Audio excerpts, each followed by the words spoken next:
sans transition, Talibé, on reparle de la CRIEF, affaire Kassouri et compagnie. Avant tout, clament leurs avocats, avant tout, l'arrêt et l'exécution, l'application de l'arrêt de la Cour de justice de la CEDEAO. Oui, c'est ce que réclame visiblement.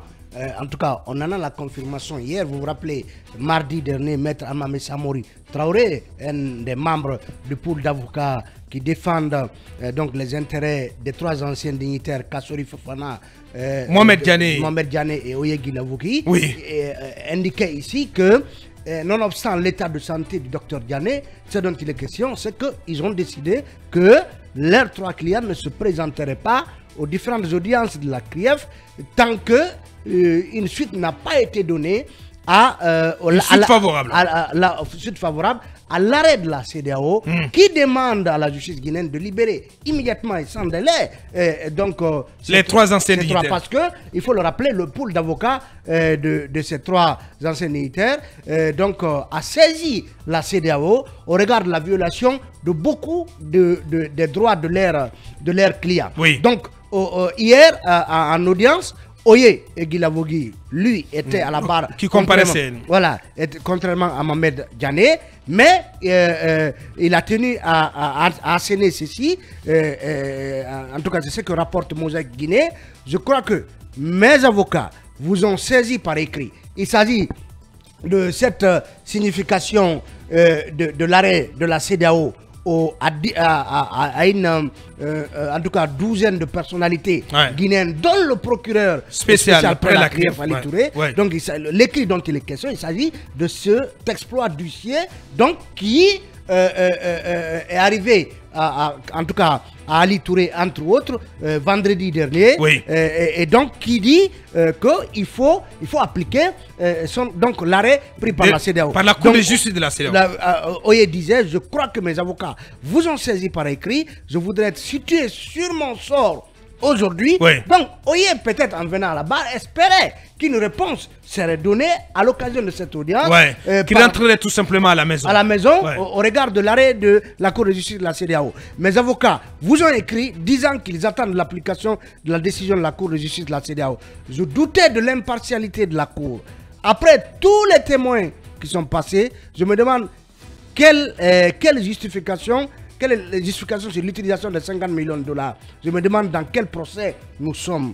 Je me demande dans quel procès nous sommes. Donc, Martel Oye Guilavogui, voilà qui aujourd'hui, parce que Aboubakar, mais non seulement les 3 concernés, leurs avocats, mais aussi l'opinion se pose la question. Parce que les décisions rendues par la Cour de justice, la CEDEAO, s'imposent aux juridictions de tous les États membres de cette CEDEAO. Et Aboubakar, ce qui est extraordinaire, il n'y a ni application de cette décision, ni réaction officielle. C'est-à-dire, est-ce que nous acceptons ou est-ce que nous refusons? Parce que, comme vous l'appelez, le très spécial procureur spécial, jusque-là, en tout cas, n'a pas fait... Non, mais il s'est déjà prononcé là-dessus. Il a dit que ça ne le concernait pas. Qu'est-ce que tu veux qu'il dise? Ça ne le concerne pas. Lui intitule personne en tant qu'Ali Touré, c'est dont il est question. C'est qu'une décision a été prise. Il faut qu'elle soit appliquée. Et celui qui envoie les gens en prison, c'est Ali Touré, en tant que procureur. Donc aujourd'hui, il faut appliquer cette décision. C'est pourquoi on se demandait que pourrait faire éventuellement Hassan Chadouet, ministre de la Justice, qui par ailleurs ministre des Droits de l'Homme, parce que ce sont les droits de ces prévenus-là, de ces accusés qui ont été violés. Et au regard de la violation de ces droits, la CEDEAO a demandé aujourd'hui qu'ils soient libérés. On voit bien que la ligne de défense des conseils des 3 anciens dignitaires est très claire. Pas de comparution de leurs clients par devant la CRIEF tant que l'arrêt rendu par la Cour de justice de la CEDEAO n'est pas exécuté. Et la réponse à la question de M. Guilavogui, c'est que nous sommes dans un procès kafkaïen, parce que là, c'est ça. Et on ne sait plus où on va. Il faut que la Guinée applique cette décision, parce qu'on est membre de cette cour où nous avons même souvent des représentants qui viennent plaider. Donc il faut si on a péché en amont, comment dirais-je, dans la procédure, il faut maintenant qu'on paye le pot cassé. Bien entendu. Il faut libérer ces gens. Je pense qu'il n'y a aucune gêne à reconnaître qu'on a mal préparé la procédure. Pour l'opinion et pour l'image de notre pays. Oui, mais pour la lanterne de l'opinion, c'est que la CEDEAO demande, c'est que ces messieurs effectivement, soient mis à liberté. À liberté. Et qui comparaissent libres. Voilà, la CEDEAO ne demande pas la fin de voilà, leur justement, procès. Justement. Mais qu'ils soient mis à liberté. C'est très clair. C'est ce qui est demandé. Bien. Oui. Une précision. Non, vous pouvez continuer. Oui, allez-y. Il y a un Guinéen, je crois, qui est au niveau de la Cour suprême, qui siège dans cette cour de la CEDEAO. L'agent judiciaire de l'État a été dans cette procédure. La Guinée a envoyé un avocat. Donc, on a consenti d'aller à ce procès. Mais qu'est-ce qu'on est en train de faire? C'est ça la réalité. On ne comprend plus rien. Allez, on ne comprend plus rien.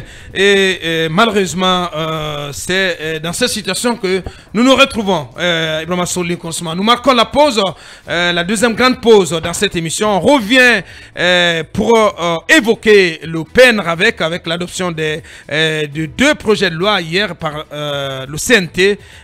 Mais aussi, on parle du réseau routier guinéen avec le tronçon Dieké-Zérékouré qui est dans un état de dégradation très poussé. À suivre tout ceci dans quelques minutes.